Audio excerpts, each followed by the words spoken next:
Tous les lundis, à 4 h du matin, Jean-René, 54 ans, arrive à Paris dans son camping-car.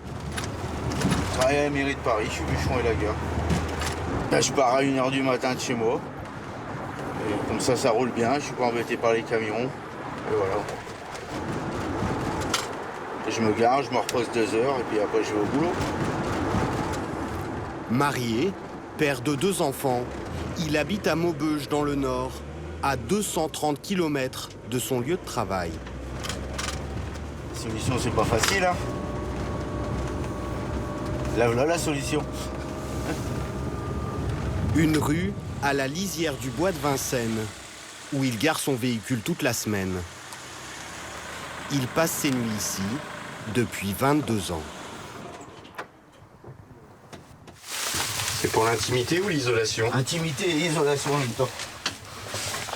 Pendant 9 ans, il était artisan élagueur dans sa région. Mais en 1996, menacé par la faillite, il a dû fermer boutique. Jean-René a alors été embauché à la mairie de Paris, mais sa femme a toujours refusé de quitter Maubeuge et la maison qu'ils ont achetée. Alors, il a dû s'inventer une vie entre les deux villes. Pourquoi vous prenez pas un appartement à Paris? Bah, payer les factures de la maison dans le Nord et puis l'appartement ici, c'est impossible. C'est impossible? Bah oui, j'ai quand même le trajet à faire, hein. Donc c'est impossible. Vous gagnez combien par mois? Dans les 2000. Et un appartement à Paris, ça vous coûterait combien? 750. Il faudrait tout vendre là-bas pour venir à Paris, non. C'est pas la peine. Les premières années, Jean-René habitait dans une fourgonnette aménagée.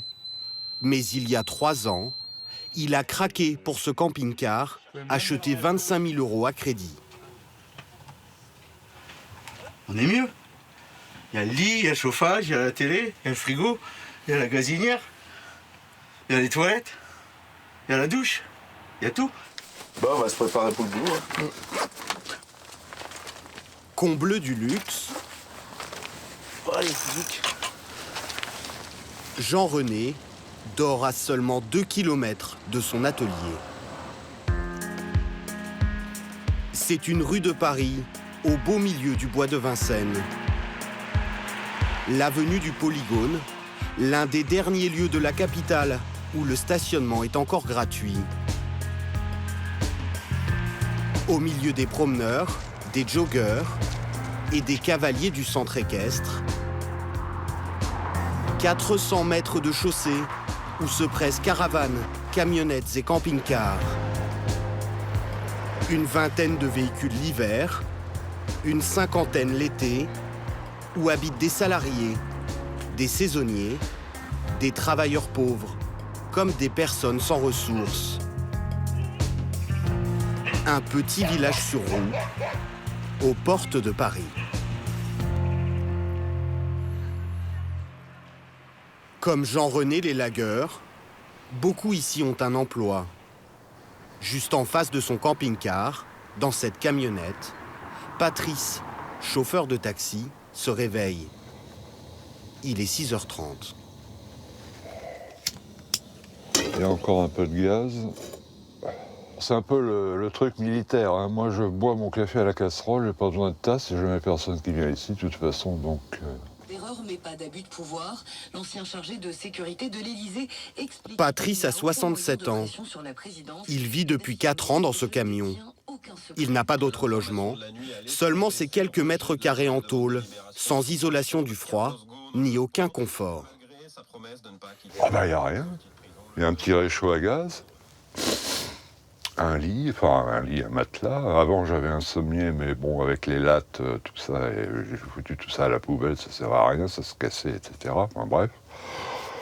Ici, j'ai besoin de pas grand-chose. Il y a un sac pour le linge sale, il y a un sac pour le linge propre. J'ai quelques petites affaires personnelles. On n'a pas besoin de grand-chose pour vivre, hein, finalement. Non ? Il a acheté ce camion d'occasion. 3 000 €. Son scooter vaut presque 2 fois plus cher. Une folie qu'il s'est payé à crédit l'an passé, après avoir été contraint de garer sa camionnette loin du centre de Paris. Pendant 3 ans, il stationnait et dormait à proximité de son lieu de travail, dans le 18e arrondissement, mais les PV lui coûtaient trop cher. Je crois que si j'avais pas ça, là, j'arrêterais tout complètement. Pas possible.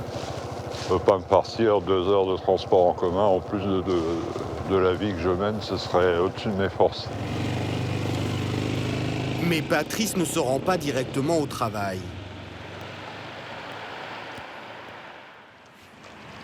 Il s'arrête 8 km plus loin, au cœur de Paris, sur l'île Saint-Louis. C'est les beaux quartiers de Paris, oui. Là, les loyers ici pour une chambre de bonne, c'est une chambre de bonne de 9 mètres carrés, ça doit avoisiner les 1 000 € par mois. À défaut de pouvoir y vivre, Patrice vient s'y laver gratuitement chaque jour. Avant de prendre son service dans une petite société de taxi du nord de Paris. Comment vas-tu? Ça va? Ouais, toi? Bon, eh bien. Il embauche à 11 h du matin. Donc, numéro 338, ben c'est celle-ci, là. Voilà. En CDI, il touche 1 250 € net en moyenne par mois, salaire fixe et commission compris. Il n'a jamais parlé à ses collègues de ses conditions de vie. Alors avant, j'avais garé mon camion dans une rue juste à côté. Et vos collègues n'en savaient rien du coup alors que vous étiez à côté? Je ne pense pas, non. Vous savez, Paris, c'est une ville où il y a tellement de monde, ça grouille de partout, nuit et jour, que finalement, on arrive à passer inaperçu. Sur sa route, il croise presque chaque jour la tente d'un sans-abri, installée sur ce rond-point. Quand je vous disais tout à l'heure que j'avais de la chance d'habiter dans un camion, vous comprenez pourquoi maintenant? À 67 ans, Patrice travaille 11 heures par jour. Allez-y. Pour la garde, bien sûr. Ah oui, ça tombe bien, on y allait. Prenez la carte bleue? Oui. Une bonne dizaine de minutes pour aller là-bas, ça va aller. Parfait. Tour à tour ouvrier, puis coursier. Il est devenu chauffeur de taxi à Paris il y a 21 ans. Bonne journée. Merci, au revoir. Hein. Merci bien. Par souci d'économie, il déjeune tous les midis derrière son volant, sans jamais dépenser plus de 5 €. Alors ça, c'est de la bouffe de travailleurs pauvres. Coûte pas cher. Une nourriture relativement saine, on va dire. C'est bien bourratif. Dès qu'il en a la possibilité, il s'accorde une petite pause dans un café où il a ses habitudes. Ça va, monsieur? Bonjour, monsieur Patrice. Patrice n'est pas considéré comme une personne pauvre. Il cumule emploi et retraite. En tout, il touche 2100 € net mensuels, des revenus presque équivalents au salaire moyen en France. Alors, comme d'habitude, un petit café. Mais Patrice ne veut pas louer d'appartement. Merci. Par esprit de révolte. Je refuse systématiquement de verser la moitié de mes revenus, tout ça pour aller dormir quelque part dans un immeuble en dur ou une maison en dur. Je refuse de participer à cette escroquerie, à cette escalade qui n'en finit plus. La cote immobilière a grimpé. On s'arrête tout comme ça. On va jusqu'où? On va jusqu'à 100% du salaire? Regardez les gilets jaunes, pourquoi ils sont dans la rue en train de se faire éborgner par la police? Tout simplement parce qu'ils ne peuvent plus. Eux, ils se logent. Ils se logent, mais ils ont des gosses à nourrir, à habiller, etc. Ils n'y arrivent plus. Il n'y a plus rien à la fin du mois. Qu'est-ce que je dis à la fin du mois? Le 15 du mois, il n'y a plus rien. Faut arrêter, les gars. Vers 11 h du soir, Patrice rentre chez lui. Dans son camion, il n'a pas de chauffage.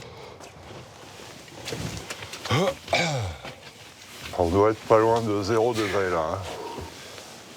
Je vois qu'il y a de l'humidité au plafond. Ah bah oui, ça, on est en plein bois, hein, c'est très humide. Il fait froid. Alors, c'est vraiment le... Vous avez de quoi manger ou boire ici boire de... oui. Enfin, t'as vu, l'eau est gelée là ce soir, donc... Vous pouvez nous montrer puis oui, c'est ça là. Il y a des glaçons naturels. Oh. Patrice est veuf. Chaque mois, il envoie une grande partie de son argent au Cameroun, à la famille de son épouse décédée. Il y possède une maison et il compte s'y installer définitivement dès la fin de cette année. Bye bye la compagnie et puis bonne chance pour la suite. Moi je me tire. Mon projet c'est de vivre normalement, c'est-à-dire calmement, avec une température la plus élevée possible. Moi j'ai horreur du froid. Vivre au milieu de gens qui se satisfont de peu de choses finalement. Moi ça me convient parfaitement. Partir au soleil et ne plus subir les hivers au bois de Vincennes. Une perspective que n'a pas sa voisine, Leïla. Cette Algérienne de 44 ans vit en France depuis 10 ans. En situation régulière, elle a préféré témoigner à visage masqué, par honte, dit-elle. Elle se réveille chaque matin dans ce camion depuis 2016, une éternité. J'ai mis un peu de crayon et un peu de fond de teint pour sortir, pour donner un bon mille pour les gens. Je veux pas les gens voir à moi. J'habite dans un camion. Donc, j'ai fait comme tout le monde, comme toutes les femmes. Je lave, je bois mon café et je vais partir pour travailler. Cette vie, elle est très dure. La vie de camion n'est pas facile. Mais pour les femmes, plus que les hommes. Bon, l'été, ça va. Mais dans l'hiver, c'est dur, c'est dur. Ah, l'hiver, c'est la pluie, c'est la neige, c'est le froid, et surtout le froid. Leïla vit ici avec son second mari, Ahmed. Lorsqu'elle s'est séparée de son premier conjoint, elle a vécu un temps à la rue avant d'acheter cette camionnette, du provisoire, qui dure depuis bientôt 3 ans. داك الماء هذاك شدير به نحمل هذاك الكلاص اللي راه في اللوطو مالك سير نروح باش نعطيك الماء ونجيب أجد الساعة حماية لي ثاني. Il est 4 heures du matin, l'heure de partir au travail. Le thermomètre affiche -1 degré.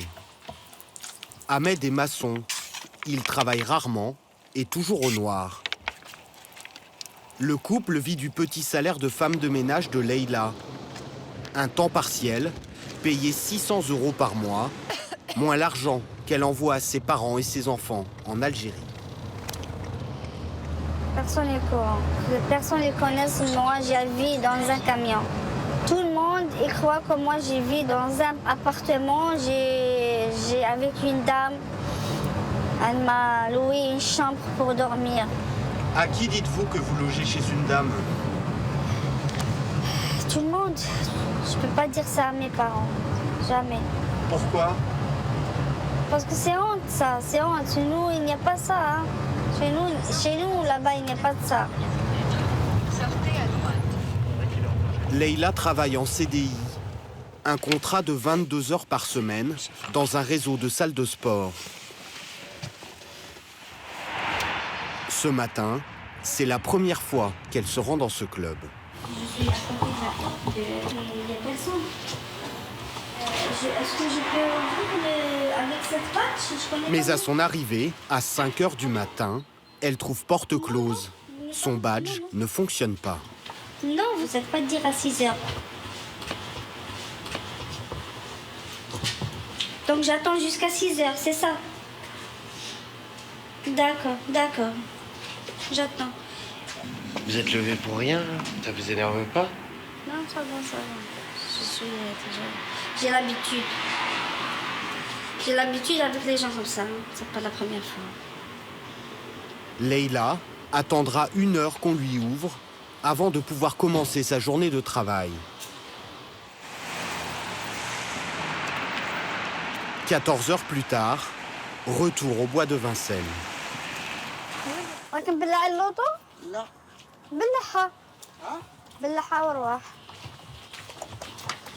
Leïla est exténuée. Son mari a préparé le repas, du cœur et du foie de mouton à la sauce tomate. Bien sûr. La sauce tomate, Ils peuvent compter l'un sur l'autre, mais en dehors de leur couple, Leïla et Ahmed ne fréquentent personne. Je ne peux pas vivre normalement, ni avec... je ne peux pas faire des amis. Je ne peux pas parler avec ma famille. J'ai dit, viens demain ou après-demain pour prendre avec moi un café ou pour prendre le dîner avec moi ou quelque chose. Je ne peux pas. Leïla a fait une demande de logement social. Elle attend qu'on lui attribue un appartement depuis 2 ans.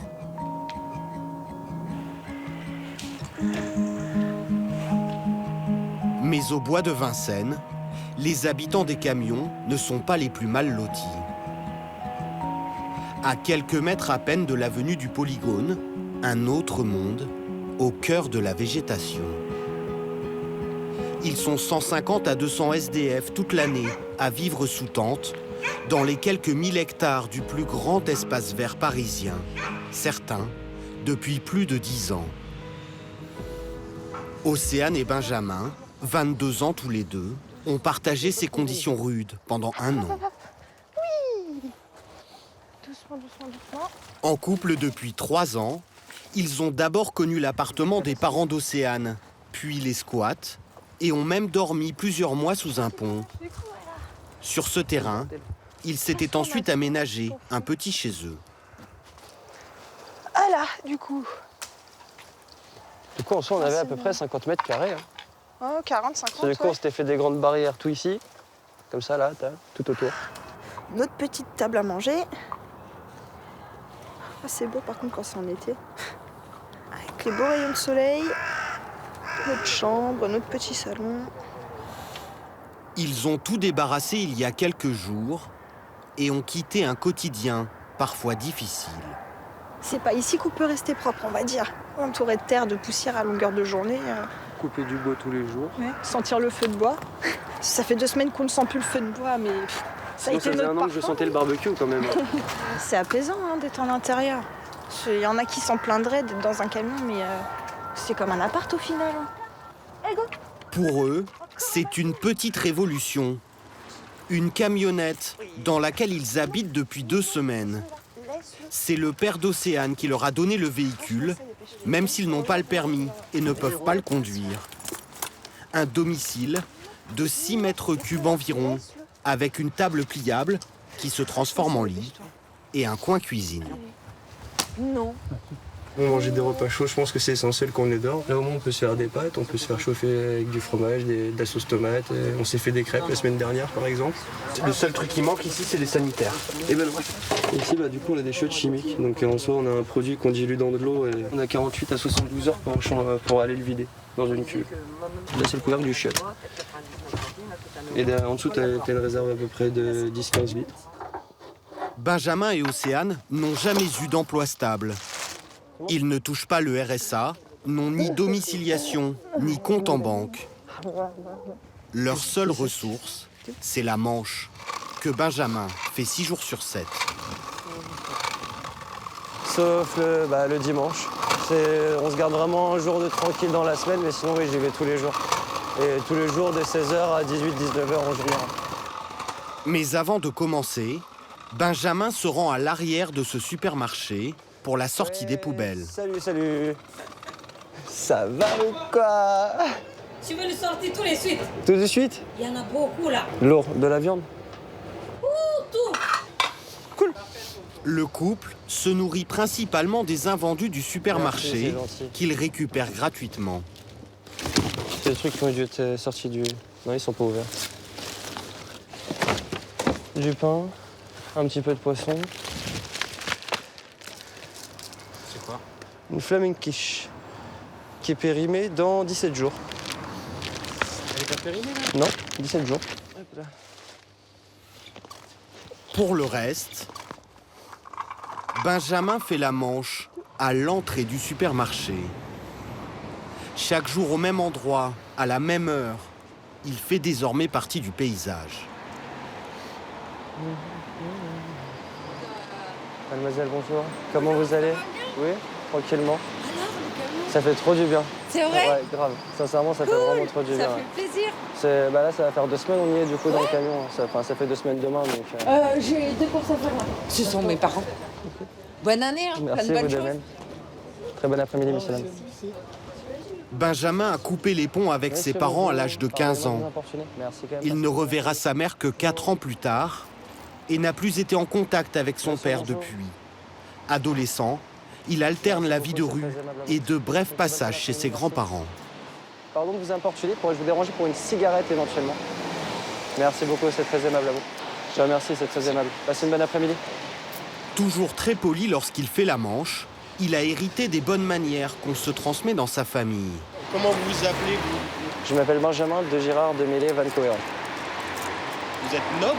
C'est une famille de barons à laquelle j'appartiens. Et du coup, c'est quand mon grand-père sera décédé, c'est mon père qui héritera du titre. Et quand mon père sera décédé, vu que je suis son premier fils, je suis censé hériter du titre. C'est tout complet que j'ai jamais su comment vraiment ça fonctionnait. Mais oui, j'appartiens à une famille assez noble au final. Vous avez besoin de quelque chose? Bonsoir. Bonsoir. Merci beaucoup, monsieur. Excusez-moi. Éventuellement, si ça vous dérange pas, oui. Quelques petits paquets de gâteaux, ça. Les habitués de Benjamin lui proposent même de lui faire des Merci courses. beaucoup, mademoiselle. Très bonne soirée à vous, bon courage. Merci beaucoup, madame, c'est très gentil à vous. Passez une très bonne fin d'après-midi, merci. Il lui suffit de 2 heures pour atteindre ses objectifs. Je vais repartir avec une 30aine d'euros approximativement. Plus un petit ticket restaurant que j'ai eu la chance de trouver par terre. J'ai la chance de peut-être déjà encore être jeune comparé à certaines personnes qui sont dehors pour le moment et qui essayent de s'en sortir. Tout simplement parce que si je m'efforce d'être poli et respectueux envers les gens, malgré qu'ils soient aigris envers moi, et parce que je ne suis pas alcoolisé sur la voie publique ou que j'essaye pas d'être dénigrant envers autrui en soi. C'est pourquoi j'essaie d'être droit. Avec cet argent, Benjamin et Océane font des économies pour passer le permis. Lorsqu'ils pourront conduire leur camionnette, ils veulent devenir travailleurs saisonniers et vivre sur les routes, loin de Paris.